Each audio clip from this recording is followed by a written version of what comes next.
So, what happens when a skeptical engineer takes on sales and wins? Alan Versteeg turned his analytical mind into sales superpower using the law of cause and effect to crack the code on performance, leadership, and scalable growth.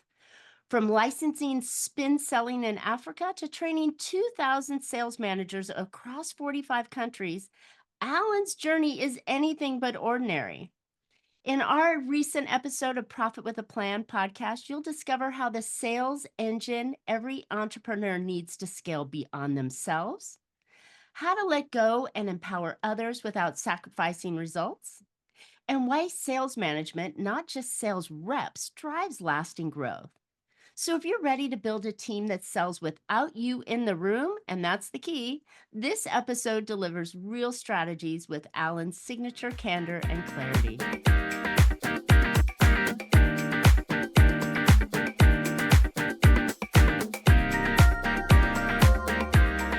Hey, entrepreneurs, are you working too hard for too little profit?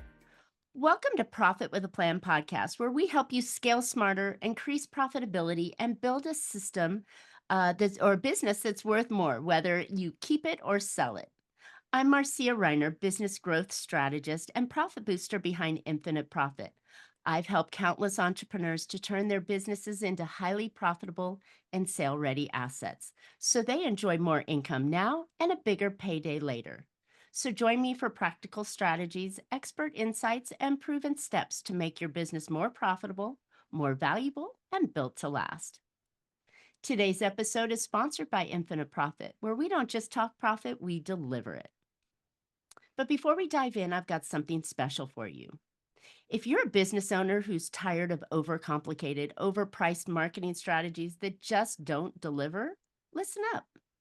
What if there was a simple and affordable way to market your business that actually works? The Profit Booster Marketing Hub is your all-in-one marketing system built specifically for busy entrepreneurs who want real results without hiring a full team or wrestling the tech. It's automated, intuitive, and it comes loaded with pre-designed templates, CRMs, social media tools, email, text automation, and much more. Everything you need to capture, nurture, and close those leads.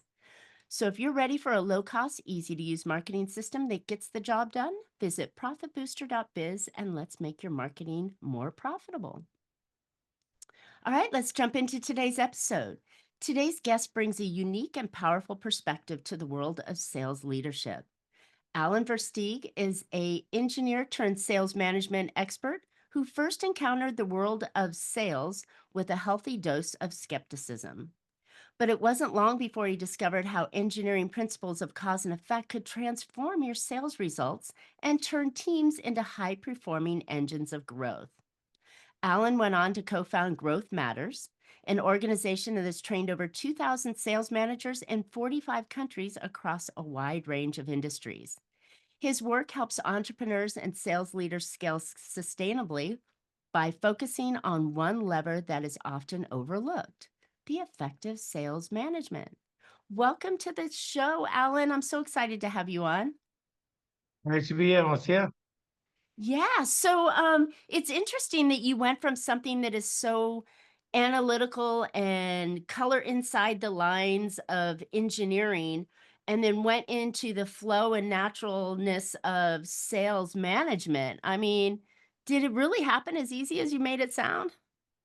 No, it didn't happen easily at all. So, yeah, quick backstory. I grew up, well, my father was Dutch, so when you're Dutch, you have to be an engineer. So I thought I'd always be an engineer. Unfortunately, my dad passed away when I was 12, Mm. but I grew up watching Knight Rider, Airwolf, and MacGyver. Some of your listeners might remember that. MacGyver. How can So, you put things yeah, together to make something new? there we go. So I thought I'd study electronic engineering, thinking that's what I'd become. And I studied that. I was very proud to have done well. And I was in engineering for about 2 or 3 years. And I read a book by John Mason called You're Born an Original, Don't Die a Copy. And somewhere in the book, there's something that said, if you passionately hate what you're doing for 2 weeks, stop. Because you don't live once, you die once. And I was like, wow, that kind of hit me hard. And I wasn't enjoying what I was doing as an engineer. So I left my job without any next prospects, and a friend of mine bumped into me and said, "Alan, you need to get into sales," which I thought, oh, maybe that's more of my vibe. Please, listeners, do not drop off the call now. I got fired from my first 4 sales jobs, but I was frustrated. Wait, you I were did everything fired they from your told me. first 4 sales jobs, not First just 4 one, sales and you jobs. kept coming Yeah. back. So I was frustrated because I did everything they told me to do. They said I needed to know my product. I had the ability to consume and retain information. So you get 99% for product knowledge tests. I was the world's best talking brochure, but I wasn't getting sales. Then they said, no, Alan, you need to be more motivated. Man, I got so excited you could weld with me. And I became the world's most motivated talking brochure. I couldn't get sales. And I started to get very frustrated and despondent because as an engineer, I see the world in cause and effect. You Mm, can't be born a salesperson. There must be mechanisms. Now you can imagine my scenario. I've got my mom who was a widower. I've got 3 sisters, all very proud mm. of me as an engineer, and going, Alan, what are you doing? You clearly are useless at this thing called sales. And I thought, now let me have a few more interviews. Now, if you've ever been fired from the same profession 4 times and you're still trying, um, but a sales manager saw something in me in an interview and he asked me a question. He said, Alan, is sales a job or is it a profession? Now, Mm. in interviews, we already sharp. We know the right answer. So I said, it's a profession. He says, how hard have you studied for this profession? So I said, what do you mean? He says, compared to how hard you studied for engineering, how hard have you studied for this profession?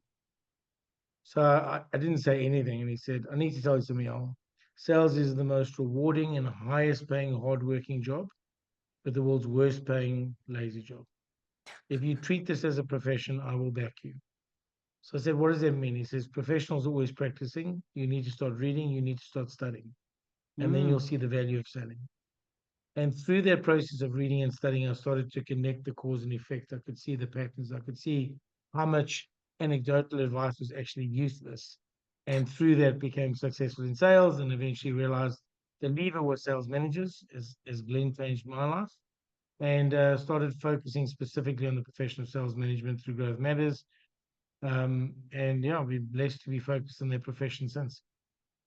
Wow, what an amazing story. See how one person can significantly change the path you're on by Mhm. asking a question that got you to pause and go, wait a minute, what do you mean? Right? And I think that we all, you know, I hate, I'm gonna say it. I hate sales. My best friend is in sales and she's like, oh, just do this. And I'm like, it's awfully uncomfortable for me. But when I think about the result and the helpfulness and I'm solving their problem and I'm just making a connection and I know a lot of stuff that could help you and it's still always this kind of like balance between, like you said, delivering product knowledge and benefits and features and connecting with the customer, which is really Yeah, all they want. They want that's you all to they want. solve And I their say, problem. yeah, that's it. And I want to double click on what you said there because I want to give you 2 different perspectives. The first perspective is selling won't help, but helping will sell. Right. So when we are Wait, focused wait, on the repeat value we that. can, Repeat that again. selling won't help, but helping will sell. Thank Right. you. So it's the orientation. Hollywood does a horrible job of portraying sales professionals. When you have a service oriented mindset, you win. The second component is conviction. If you Mm, believe with certainty that you have value to bring to the client, it is negligent not to learn the skills of persuading them of their value. And mm. often we don't see it that way. Oh, I'm not really a salesperson. It's not in my DNA. I wasn't born that way. I don't have the gift of the gab. There's no science that supports it. The difference between an extrovert and introvert in sales success is 0.01%. It's got Really? nothing to do with personality. It's got to do with intentionality and character. When Mm. you have conviction that what you have to offer creates value for others, and you have a service oriented mindset, selling is the byproduct of caring for other people. Oh, that's so nice. That makes it Yeah, that's sound true. really, really good, right? Instead of this icky, what It's can I good. do to get you into this green car today, Mr. Jones? Gosh. Spot Okay. on. So if I'm convicted and not convicted, but I have conviction. And I believe that my product is the perfect solution for that client. And I know so deep down inside that I can help them achieve what they want to achieve. Then it's not really selling, it's persuading them to see my side and what I can see, right? 100%. The line between manipulation and persuasion is intent. Oh, So I'm going to say okay. it. The Wolf of Wall Street is I know a that's a known terrible one, isn't movie. it? And it's a horrible way to portray salespeople. But this is the story of a true person who manipulated people out of their money. Now, obviously, I'm sure he's paid for his sins, so there's no judgment there. But the reality is that the psychology of persuasion and manipulation are identical. The only difference is intent. So when you sell with noble purpose, when you sell with intent to serve, when you sell with intent and conviction that you can bring value, understand that you're not manipulative, you're persuading. And it's okay. Creating a healthy living for yourself and impacting other people's lives does not have to be mutually exclusive. Now, imagine if Steve Jobs said, well, I don't know if the world really needs this. He was not a salesperson, he was someone with conviction. Mm. And when I started to learn that in psychology, that we will betray our conviction. You don't have to have methodology, body language, tonality. You don't have to worry about that. People will feel your intention. And when Mm. we're convicted and we realize that, we understand this. We are human beings selling, not human doings manipulating. And that's the shift that happens at a psychology level. So does it change the language that you use when you're selling from your heart versus selling that green car? You know, It changes everything. We are loyal to our identity. So here's the first thing. For anyone listening, I'm not a salesperson, I'm an entrepreneur. Let me explain something. If you are not convicted and passionate about what you have created, then you're never going to sell. But yet, most entrepreneurs can sell without sales training, without any reading. They can do it because guess what? They have a certainty of the problem they're solving for the world. But then there's a narrative that goes, yeah, but I am. And the minute you attach an identity, you go, what if they want it, they'll buy it? Well, no, that's not what you want. You want a conviction. So when you get that conviction, and this is the key thing, Marcia, we cannot hide our intentionality. The reason people teach body language and mirroring and all these neuro-linguistic programming are all because of these techniques. But guess what? You don't have to become a master. You need two things. I believe what I sell creates value, and I'm going to learn how to persuade you, not manipulate you, persuade you into understanding that. okay. So I think we can all agree that the audience now listening has conviction in their product and their offer, right? They believe wholeheartedly that my solution can solve your problem. How do Yep. you persuade then? So without getting icky,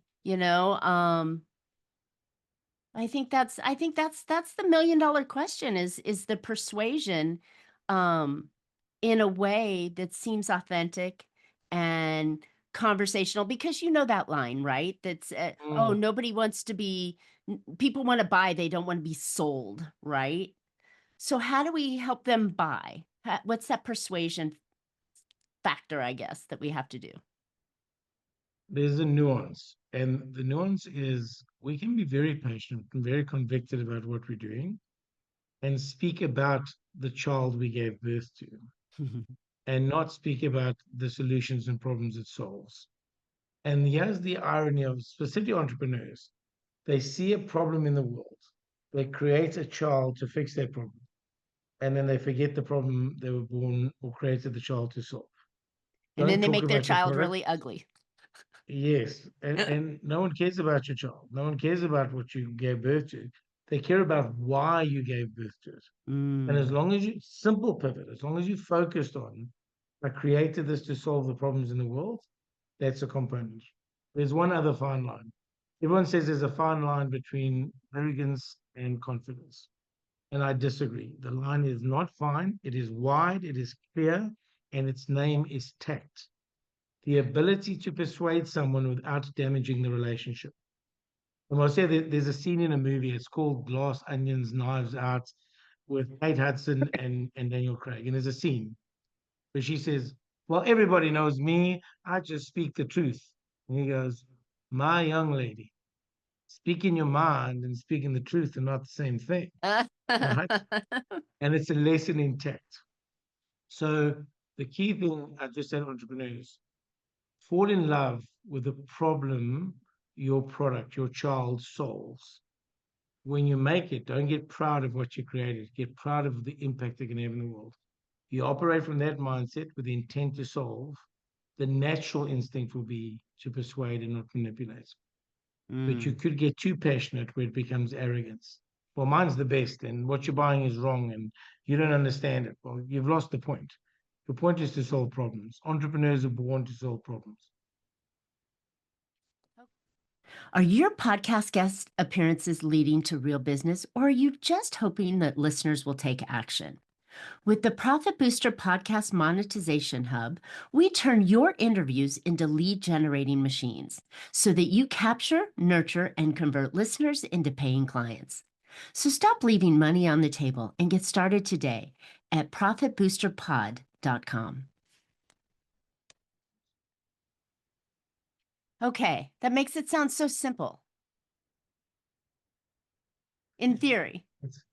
But in reality, it's less complicated than we make it. We make it yeah, complicated because we forget it's our language, it's our internal dialogue, it's our narrative, it's our perception of salespeople, it's the Hollywood, it's all of these narratives. I'll tell you, if you're listening as an entrepreneur, give yourself agency to create change in the world. Just give yourself permission. Stop thinking you're an imposter. Stop thinking you're some manipulative salesperson. Give yourself agency. I have permission to speak to the world about the value I can bring. Because here, I was held back by myself for 7 or 8 years. How can I, from South Africa, sign an international company like Adobe as my client? How dare I have the arrogance to do that? Well, it's not arrogance. There's a point where I gave myself agency to say, well, you understand the value you bring. Give yourself agency. You'll make a dent in the universe. You know your intent. And your body language, your methodology, your confidence, everything follows. I love that. It really softens the whole idea of sales, right? Um, Going and making sure that you're handling objections and you're pre-thinking what the guy's going to say across from you, so you're not listening, and you're doing all these icky things that normally happens in an uncomfortable sales environment, at least talking from Mm. experience. Um, Yeah. but yeah, in that uncomfortable sales experience environment. But when you do it the way you say, and you're coming from your heart, and you've got intent, and you created this baby that for a reason, right? And now you're talking about the reason this baby is there, not the features and benefits of this baby and how it's going to solve your Correct. problems, right? It gets all the ickiness away. I don't know why I have this 100%. icky problem with sales. I mean, I can No, sell no, and have these everyone conversations, does but have the icky. And the icky thing is the limitation for entrepreneurs because Hollywood does not do a phenomenal job of portraying sales professionals. There's probably two movies, The Pursuit of Happiness and Jerry Maguire, where you look yes. at what it looks like to be an ethical sales professional. We don't have many examples of that. And then because the profession is so numbers driven, so get something Yeah. done, you learn that experience, but it doesn't have to be that way. There's a wonderful book by Daniel Pink. I'd recommend it to any entrepreneur. It's called To Sell is Human. Mm. And it gives you a perspective that it's just human. You've created something. Don't deny the world what you've created because some icky experience, and that's fine. But Marcia, this is what it is for me. We know that selling is based on trust. Yes. And we know that trust is difficult to establish. But Yes. the quickest way to establish trust is authenticity. Mm. And the easiest way to be authentic is to trust your intention and sell with noble purpose. And Mm. then most of the noise and the BS and the complexity and and don't get me wrong, you can still fine tune your art. I still work on my profession every day because professionals practice. Doctors practice, lawyers practice, sales professionals practice. But I'm not trying to figure out what's the hack. I'm just trying to figure out what's the next way I can create more value for my customers. Mm. What's the next move, right? What am I Hmm. asking you to do? It may not be buy my product today. It may be, hey, can we book a demo? Or hey, can we book next week's follow-up? Or, those kind of things. And I think in today's buyer's journey, right? I mean, we've gone from, having a shorter sales cycle and bringing people through a short conversation thinking they're going to throw their credit card at you, at the end of this first appointment, to I've got to go meet with them 8 times before they're going to throw their credit card at me. I mean, it, it, I think the world is changing, and I think that if we take a step back and know it's just a conversation and I'm solving a problem, I think we can shorten that cycle, right? As long as they have a 100%. problem that's urgent enough for us to solve.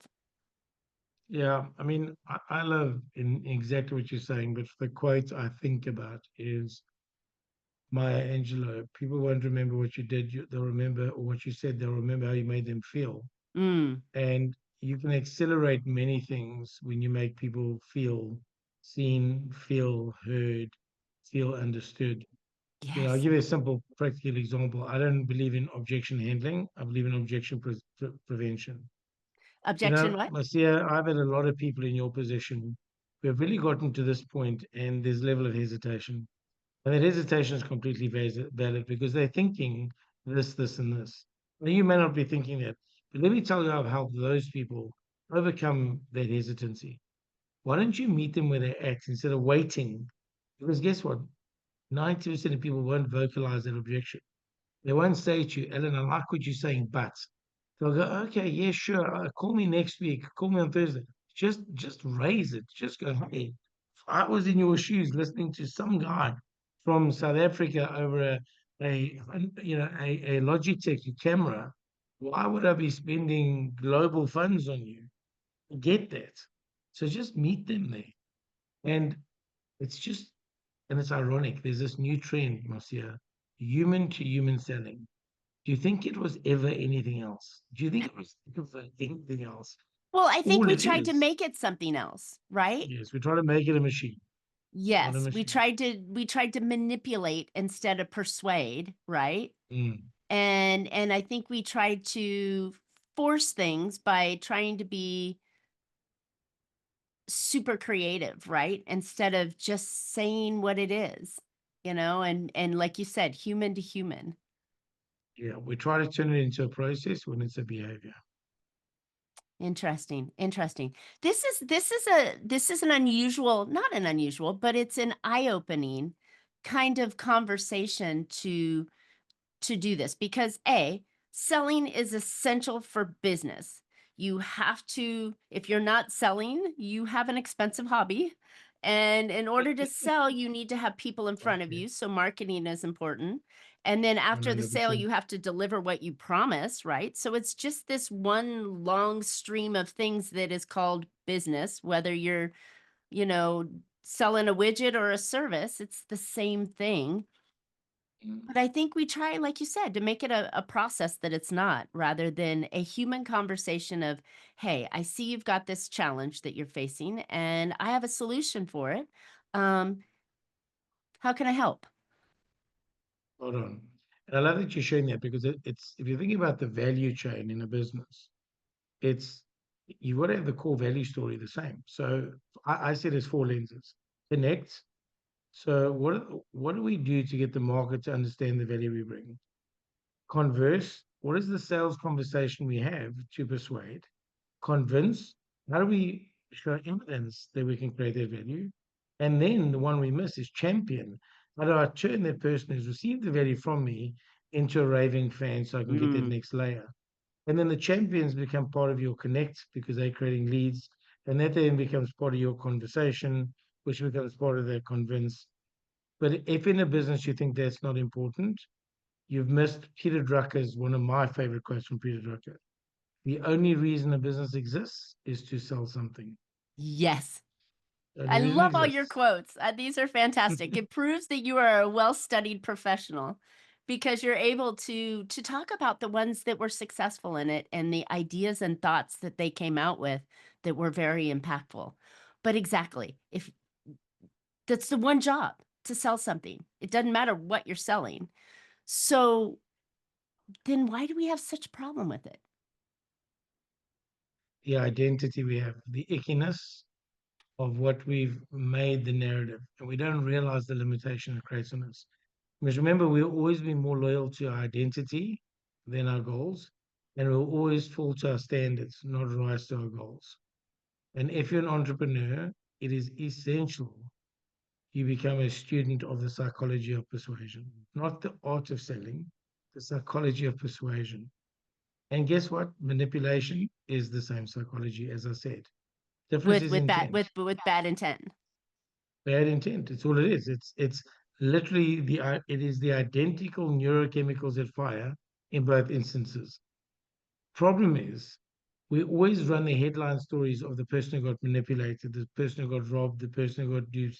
We don't tell the story about the sales professional who has changed their entire family tree because they landed 17 large multinational deals over their career that fundamentally changed the way the business does commerce, the world does commerce. And they're just sitting in the background, and we don't see them. But Mm. guess what? You don't need innovation, you don't need marketing, you don't need product, you don't need HR, you don't need consultants, you don't need anything unless you've sold something. If you sell it, then the machine Then you need starts for all you. those things. Then you need all those things. And as Wow. an organization we're at, where we're scaling from, a regional business to a global player up against big competitors with much more money than us, we've had to get very conscious of how do we set up the standards that allow for scale. And I'm going to say Mm. this to you entrepreneurs because this is where I'm at right now. You cannot scale yourself. No. You can only scale your standards. It comes Yeah. from a guy by the name of Dan Martell. Buy back your time.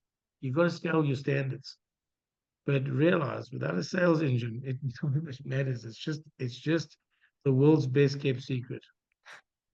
I love that. So in looking at your sales team, right? Because, you can't multiply yourself. There's only 24/7 and you need to sleep. Sleep is required unless you're limitless, but your sleep is required. So with that in mind though, when you're looking at salespeople, right? And to bring on to your team, I'm getting the feeling that the best salesperson is the one that can make that connection and have that conversation rather than being able to recite the book on how this product works, right? Yeah, I'm going to give you two lenses, Nate. So you've hit the nail on the head. Two lenses, though.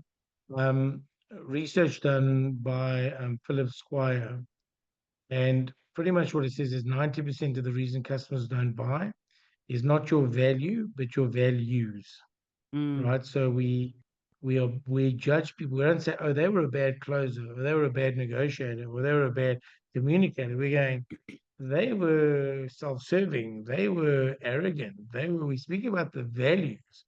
So values mm, matter. So that's the first part. But don't worry about your salespeople. And the way I say it is don't worry about the seeds, worry about the soil.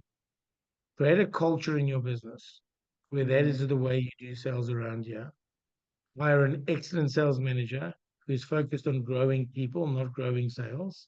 mm. And once you grow people who grow sales, scale is your biggest problem because then you've got to figure out how operations fits together and how this one works. And suddenly you got these huge deals and you've landed them. You're like, I've caught the bus. What do I do with it now?